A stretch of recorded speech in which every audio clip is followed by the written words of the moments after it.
Ellie, my question is really on this bleak, dank, dark, windy, wet morning. Who on earth gets out of bed to queue up and buy a 28 quid book that we know what's inside it already? Good morning.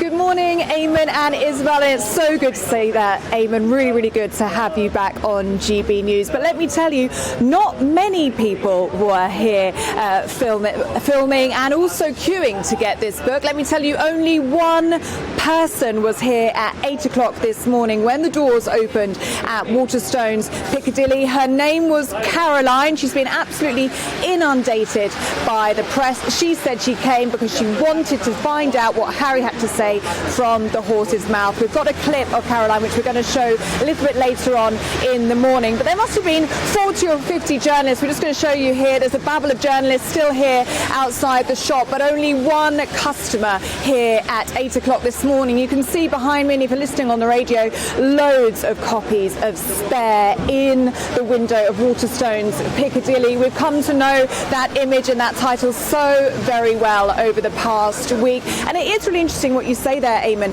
Has all of the leaks here, has that helped or hindered the sales of this book? Because here at Waterstones, there was only one customer here this morning. They were open at midnight last night, and there were a number of customers in the queue then. There were bookshops up and down the country that opened at midnight to allow people to have that first access to that book. But seemingly so this morning, first full day of sales, only one person here so far. And this book, we have been told, had the same level of security as the Harry Potter books did in the early noughties. But there has been such a chaotic series of leaks in the past week. There was the publication of the books in Spain, and it has absolutely dominated the newspapers over the past few days. So perhaps some people feel as though they already know the contents of the book.